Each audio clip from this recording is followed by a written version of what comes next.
Ček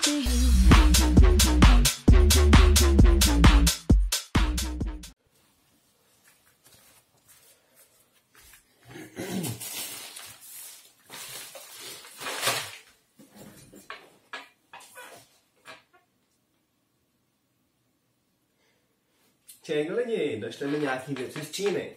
Tak jsem si říkal, že to může mít unboxnout. Yes. A taky jsem říkal, že budu unboxingovat hodně, ale jsem teďka nějaký nemocnej. Takže se vyjebaně omlouvám za svůj hlas a mluvím jak fyzik. Jo! OK. Jdem na to. Jdem otevřít první balíček. Jo! Vyndej nůž, už ho mám vyndanej a jdem ho probodat. Oh shit, to jsem možná úplně nechtěl takhle mluvit. No to už stává se. Co to asi bude? Co to asi bude? Nezapomínejte, dejte like a další takové věci, jako třeba zvoneček, ale ten dávat nemusíte, já nechci, abyste mi tady cinkali. Nechci zvoneček, ani náhodou.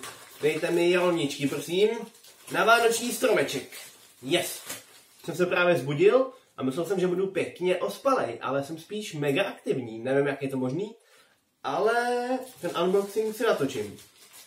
Já totiž vždycky, když mi přijdou balíčky z Číny, tak si říkám, jo, co to je, já to chci rozbalit, ale musím natočit unboxing, takže jsem ho musel natočit hnedka teď, když jsem vstal, pač mi to došlo včera. A včera jsem přijel z jobu až po 8. A je to... dřevěný fingerboardy. Nice. S tím se budu učit tričky. Jenom teda jednoho mám, a nevím, kde je. Nevím vůbec, kde je. Počkejte. No. Wait.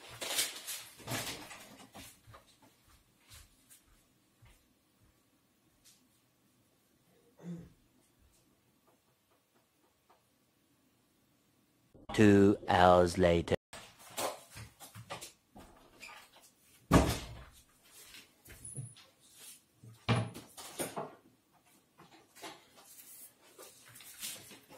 Tak už asi nejspíš nejde v píče. To nevadí, ale ještě si určitě natočíme video o tom, jak to budeme skládat. Já, Kina a ten třetí je tajemství, tajemný host. Ten třetí je tajemný host. Možná přijde a možná ne. Takže to jsou fingerboardy. Malý skatey, na kterých se dají dělat stejný triky jako na klasickém skateu. A je to cool. Je to docela cool, hej. Co tu máme dál? Jestli to bude to, co to si myslím, tak to bude cool. Jako hodně říkám v tomhle videu slova cool, že? Nevadí. Můžete mi vymyslet do dokumentu něco jiného než cool. Ale nějaký takový podobný význam, aby to mělo. Třeba swag, nebo nevím, už nejsi nenapadá. Nebo na to. To je to. Podložka pod myš. To je hodně pěkná.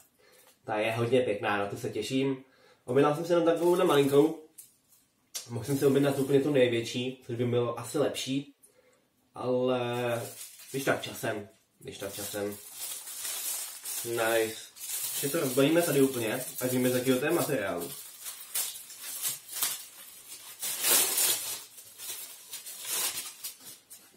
No.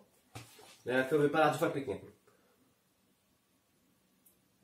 Fakt pěkná podložka pod myš, si myslím. Úplně nejvíc cool. Poslední balíček. Máme tu, dámy a pánové, poslední balíček. Co si myslíte, že v něm bude? Napište mi to do komentářů a dozvíte se to až v dalším videu. Ne, kecám, otevřem si ho hned, nejsem makak. Jsem had. A.k.a. God bless. Yes, jdem na to. Tak.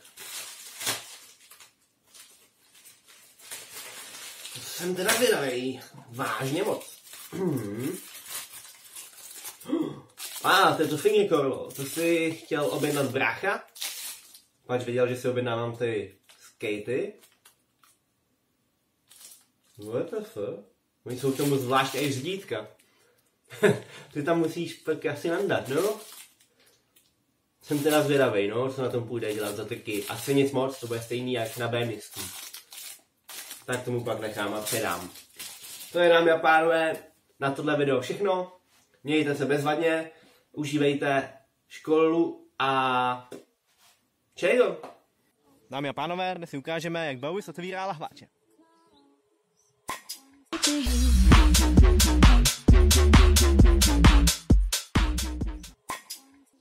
A je v čudu. Kape mu to.